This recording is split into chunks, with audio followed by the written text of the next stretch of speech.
Last week, the Bears opened up their home season by taking a page out of their defensive glory past with an amazing performance by the defense. And Justin Fields saw some extended action. And today we get a glimpse into the future as our QB1 makes his first start of his NFL career when we face off Cleveland in just about an hour and 20 minutes from now. Good morning, everybody. Mike Halatek here with the Halatek Hall pregame show. Hope everybody is doing great. It is absolutely an amazing day, both here in Chicago and in Cleveland, where it's partly cloudy skies with a high in the low 70s. And everybody's excited to finally see what the Bears rookie quarterback can do now that he's had a chance to practice all week with the number one. So last week, was a great game. Let's take a look at what the Bears did. They won 20-17. Their defense led the way with 3 interceptions, including a pick six, the first of his career by Roquan Smith. Another fumble, a fumble caused by Eddie Jackson. So he finally scratched the forced fumble sheet after 2 games. Andy Dalton had a great beginning of the game with a touchdown pass. Unfortunately, he ended up hurting his knee, which we'll talk about in a little bit. But it was an exciting game that ended up becoming a little bit too close for comfort when the Bears, in my opinion, called off the Dogs a little bit too early against Cincinnati's offense, allowing a long touchdown pass. And then of course, we saw the great job done by Cincinnati's defense to disguise some coverage, forced Justin Fields into an ill-advised pass that they intercepted. They scored another touchdown on the very next play, making the final score 20-17, but not without a little bit of excitement. And then the nice part about Justin Fields, he came back into the game. They ran their 4-minute offense, 3rd and 9, and Justin Fields was able to scramble for about an 11-yard gain for a first down, where they were able to then take a knee in that victory formation that we love to see so much. And the Bears ended up walking away with a 20-17 victory and a share of first place in the NFC North, tied atop the division with the Green Bay Packers. This is a live broadcast, folks, and of course, my dogs are upstairs and they're going nuts because probably my wife is coming home. Again, as I mentioned, QB1 Justin Fields gets his shot right now as the starting quarterback for the Chicago Bears. Hopefully, once he retains QB1 status, we hope he definitely stays around for 10 years. We've never had a quarterback take this team by the horns and to have a 10-year career. We had a couple good quarterbacks. I know people don't like to talk about Jay Cutler, but he does hold most of the records as a Chicago Bears quarterback. And of course, none of us are old enough to remember the Sid Luckman era when he threw in 1943. He threw for every time he threw the ball, 13%, more than 13%, ended up in the end zone. So it's hopefully this is the first of about 150 straight starts for Justin Fields, and we shall see what we will see here just about an hour and 15 minutes from now. Before we get into this week's opponent, wanted to take a little time to talk about something that came out early in the week. That is, of course, the Hall of Fame nominations. And got a little something here for you all. Of course, Devin Hester is one of the nominees for the Hall of Fame. And Lance Briggs, Peanut Tillman, Olin Kreutz have all been nominated for the Hall of Fame. There's 122. You can go online and vote for your favorite players. So please go and vote, not only for these 4 players, but I also want you to take a little time to give Reuben Brown some love. Reuben Brown played most of his career with another team, but he was very instrumental in the Bears' push to the Super Bowl back in 2006 when he was on the same line with Olin Kreutz. So go to the NFL website. Good morning, Armando. Go to the NFL Hall of Fame website. Vote for all 4. Hell, vote for all 5 of these guys, and let's make sure that they at least make it into the first cut. The first cut will be in November. The second cut will be in December when the finalists are announced, and then, of course, the 6 or 7 Hall of Fame inductees will be announced right before the Super Bowl, which is being played in Los Angeles at the new SoFi Arena, hopefully with the Bears present. But we can always wishful think for that.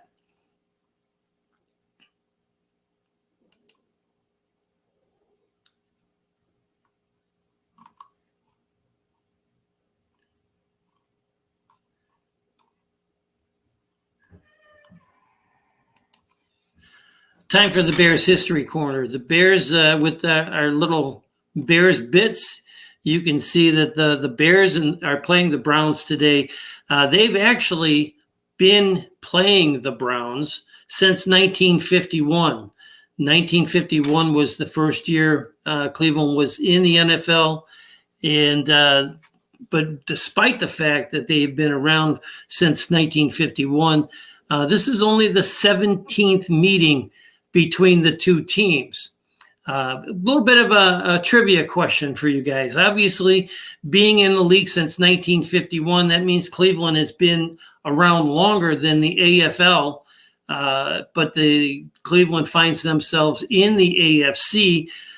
So when the Bears, when the NFL merged with the American Football League back in the late 60s, early 70s, there were 16 teams in the NFL. There were only 10 teams in the AFL. So what ended up happening is 3 teams, the NFL, were transitioned from the NFL and the NFC, the conference it became when the AFL joined the NFL back in, like I said, back in the late 60s, early 70s.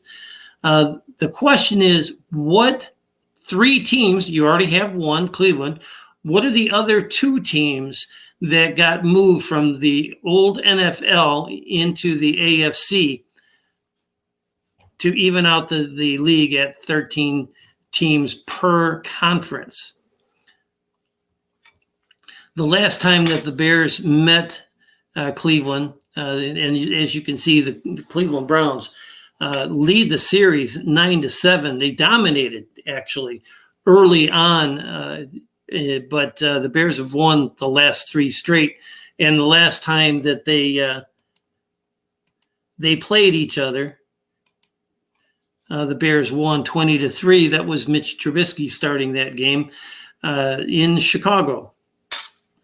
So we're going to take a break right now, hear from our sponsor, TickSplits.com, and we'll get back. We'll talk about the matchup, our predictions, talk about what else is going on around the NFC North, and then we'll take off with our actually, we have something new to end the show with. We have picks from our Twitter handle. And we asked our fans to give us their predictions. So we're gonna talk a little bit about those, as well as the inactives for this week's game. So we'll be right back.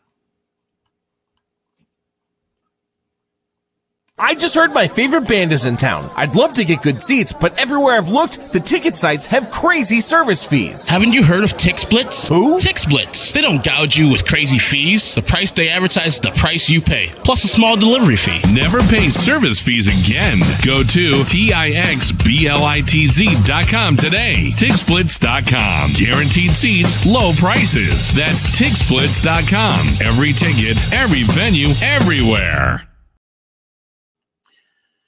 So a couple of moves on the roster. Mario Edwards was elevated to the active roster. He had been on a 2-game suspension.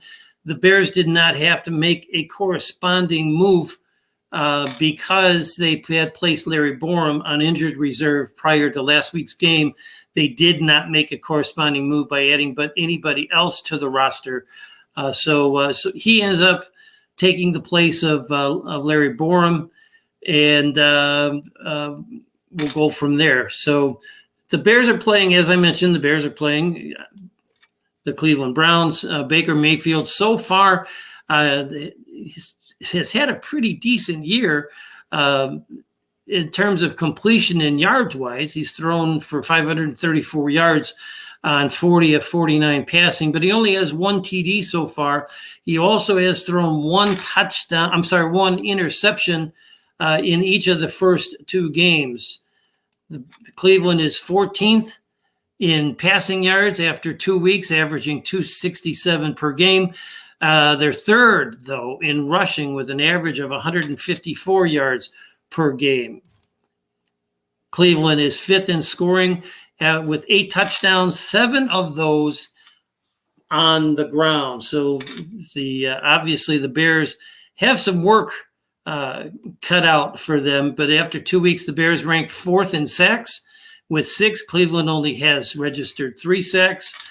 So our offensive line, as much as Bears fans have been concerned about the offensive line, they've actually held up pretty well.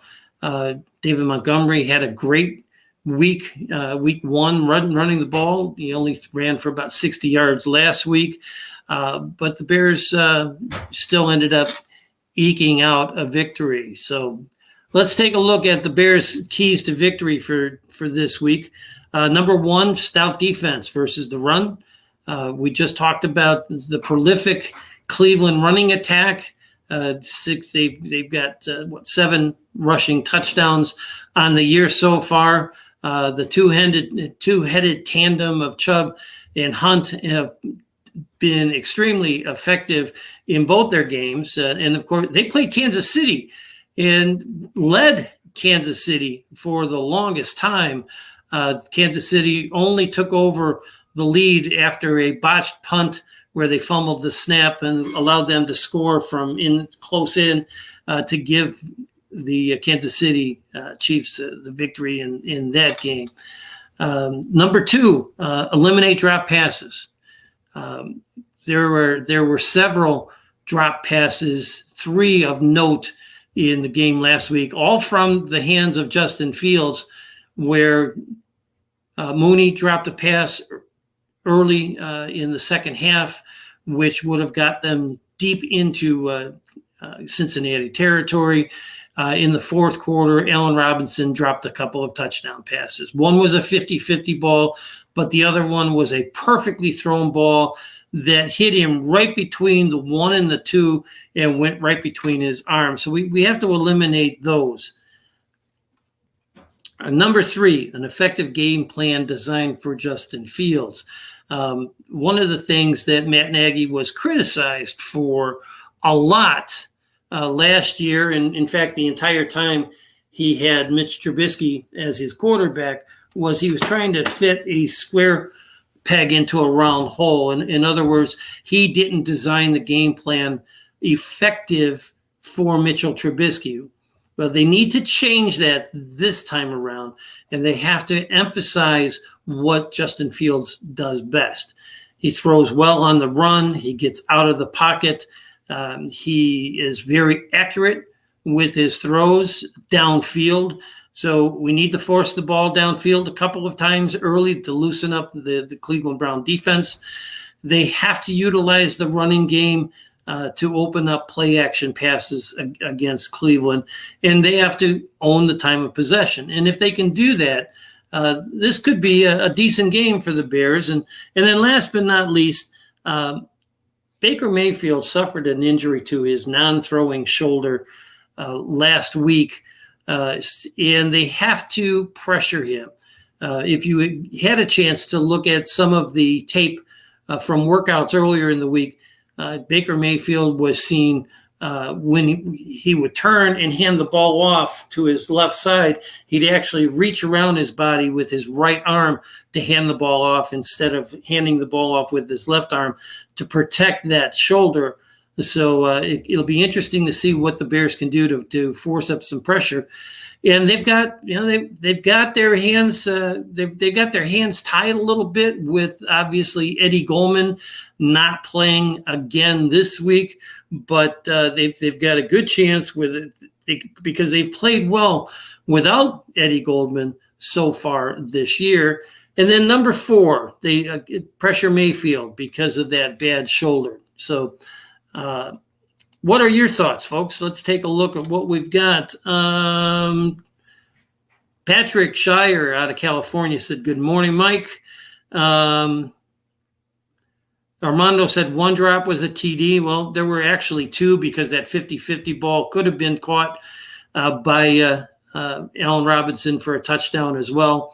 We need to get the tight ends into the offense. Absolutely a great point by Armando. And Armando, we can't disagree with this last statement because he hasn't shown much at all this year. And for a guy to have taken last year off because of COVID, come back this year, not be vaccinated, is absolutely unbelievable. I really just can't see the fact that he and now he suffered what appears to be not a major injury to his leg, but here he is taking 3 weeks off, and there's a lot of people out there in the press that are thinking that we might have seen the last of him. I hope they're wrong. The inactives for today. Of course, Andy Dalton. An article just came out today from some sources around the NFL saying that Andy Dalton might miss more than just 1 or 2 weeks with this knee injury. So we're going to have to keep an eye on that. Brashad Perriman, inactive again. Jesper Horsted, inactive again. Eddie Goldman, inactive again. Artie Burns, inactive. And Tayshaun Gibson is also inactive. So we've got a couple of holes in that secondary. So our front 7 definitely have to play stout in order for the Bears to get out of this game with a win. As I mentioned, today is, of course, the Bears' first time starting Justin Fields. It only took week 3 into his rookie year. So it's going to be interesting to see what we get out of Justin Fields. One thing that has impressed me throughout preseason is his poise. Now, courtesy of the Midway Minute and Kevin Kaduk, we're going to take a look at the last 5 in order of worst to first rookie starts for the Bears in recent history, Kyle Orton was number 5. As his first start was week 1 of 2005. If you remember, he was drafted by the Bears in 2005 to back up Rex Grossman. Rex Grossman ended up breaking his ankle in the preseason, and Kyle Orton went on to start 15 games for the Bears that year, and actually, in part behind a fantastic defense, actually led them to the playoffs. Coming in at number 4, Cade McDowell. I know a lot of people remember and don't want to remember Cade McDowell. His first start was in week 6 of 1999. He had 17 for 33 for 255 yards. He threw for 1 touchdown, but had 2 interceptions. And the Eagles went on to beat the Bears 20-16. And then the guy we love to hate and love to love, Mitch Trubisky, came in at number 3. His first start was week 5 in 2017 after 4 weeks of absolutely terrible production from Mike Glennon. And he came in and was 12 for 25, 128 yards. He did have a TD. He had a costly interception at the end of the game, and the Vikings were able to hold on to win that game 20-17. Our quarterback from our 2006 Super Bowl year comes in at number 2. Rex Grossman, his first start was hard to believe that it was all the way back in 2003, but he also had his first start against the Minnesota Vikings. Was 13 for 30, 157 yards, 0 on the scratch sheet for touchdowns and interceptions. But the Bears did eke out a 13-10 victory. And last but not least, the number 1 rookie performance will be surprising to many of us, but we have to go all the way back again to 2004. Craig Krenzel. Craig Krenzel, week 8 against San Francisco. He was 13 for 25 for 168 yards.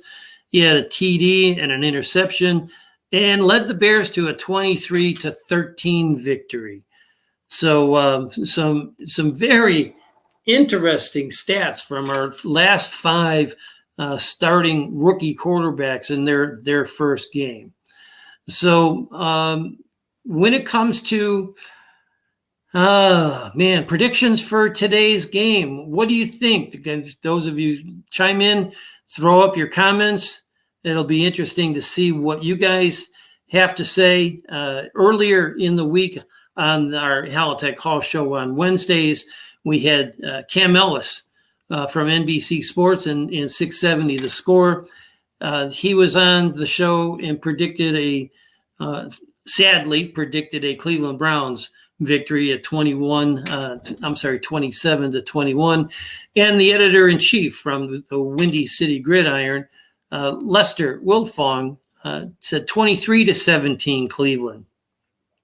I'm going to take the high road and predict a high-scoring game, 31-27 in favor of the Bears. And let's see what our fans had to say about this game. I want to give props to one guy out there. He, of course, he went back to the old mini Ditkas of old time's sake and predicted and I have to do it in the Bears, the super fans accent. He says he's got the Bears winning 121-21. And I asked him, he never answered me. I did ask him if the mini Ditkas are coming out of retirement for this game, and just got a chuckle out of him. But I want to thank everybody who chimed in on this weekend's show. So with that said, what do we got? We got Armando with a Bears victory of 27 to, what do I got? 27-13. Patrick, 24-23 Bears. You must be saying that to keep your wife Robin happy. So I want to appreciate you guys all for chiming in. So with that, I got to go here. I got to go there. I got to go there. And as you can see, Bears 31 and Cleveland not going to get close. So with that that is our show for tonight. So go Bears. They take the field in just under an hour from now. And as far as the NFC North is concerned, we have all three games. All three other teams in the NFC North are playing today. The Ravens visit Detroit at noon. The Seahawks visit Minnesota at 3 o'clock. And then tonight's Sunday night football game is the Packers traveling out to San Francisco to get beat by the 49ers. So with that, I hope everybody has a great day enjoying their football. And we will see you Wednesday on the Halatek Hall Show at 6 o'clock Central. Our guests are from the Under Center podcast. The Kenneth Davis will be joining us in the first segment. The second segment is Kevin Lewis from WGN Radio. We hope to be talking a little bit about the Arlington Park situation. And before we take off, let's briefly go over that. The Chicago Bears put in a bid to buy Arlington Park back in June. 1 week after that bid was made public, the Arlington Heights City Council passed a variance on zoning for that piece of property, allowing for the construction of a football field on that site. Mayor Lightfoot in Chicago came out very flippantly and cavalierly dismissed this bidding process, saying it's just a negotiating tactic by the Bears. And she got real nasty. She said, we'd like to see them be able to build a team that can beat the Packers and be relevant in October, after October. Suddenly, she has changed her tune. This past Monday, on the 20th of September, she had a call with the editorial board with the Chicago Sun-Times saying that she is taking this bid in Arlington Park quite seriously, and she is going to build a team to discuss with the Bears what their asks are for a renovated Soldier Field. Too little, too late in my mind, for a couple of reasons. Number one, they've been negotiating for months. The last time the Bears asked for anything, it was about a casino a venue inside Soldier Field with food and TV, so people can go in, bet on their games, sit, relax, enjoy a meal, and watch not only the Bears game but the other games that they're betting on. So they didn't even reply to the Bears then, and then they haven't talked to them at all since this bid was announced, and all of a sudden now she's interested. Well, why is Mayor Lightfoot interested? Well, number one, as you know, there has been no announcement as to who the winner of the bid for Arlington Park is. According to some sources, and we're going to talk about this Wednesday night in our second segment at 7 o'clock with Mr. Wells. According to sources, they being the owners of the property in Arlington, are going to announce 3 finalists, and the Bears are supposedly one of them. So it's going to be interesting to see what goes on there.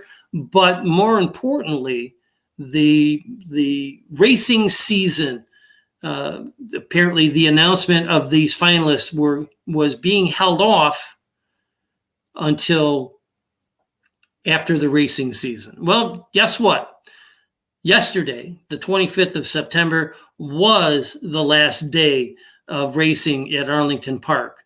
So it will be interesting to see what announcements start coming, maybe as soon as tomorrow, after the Bears get back home from Cleveland. So stay tuned. That's going to be a great show. So make sure you're tuned in next Wednesday from 6 until at least 7:30 Central Time.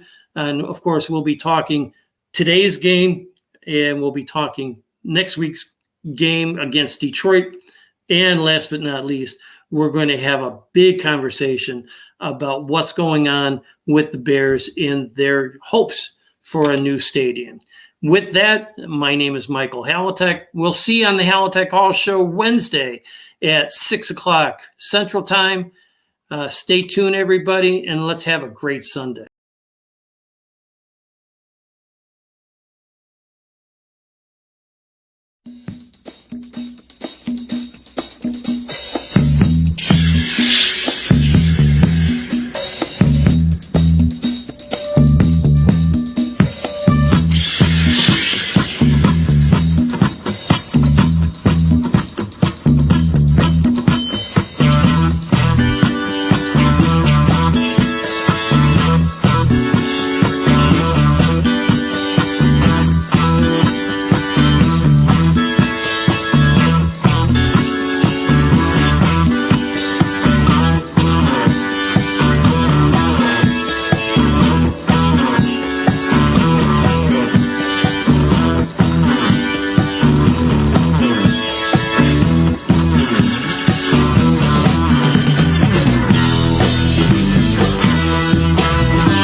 I just heard my favorite band is in town. I'd love to get good seats, but everywhere I've looked, the ticket sites have crazy service fees. Haven't you heard of TixSplits? Who? TixSplits. They don't gouge you with crazy fees. The price they advertise is the price you pay, plus a small delivery fee. Never pay service fees again. Go to TixBlitz.com today. TixSplits.com. Guaranteed seats, low prices. That's TixSplits.com. Every ticket, every venue, everywhere.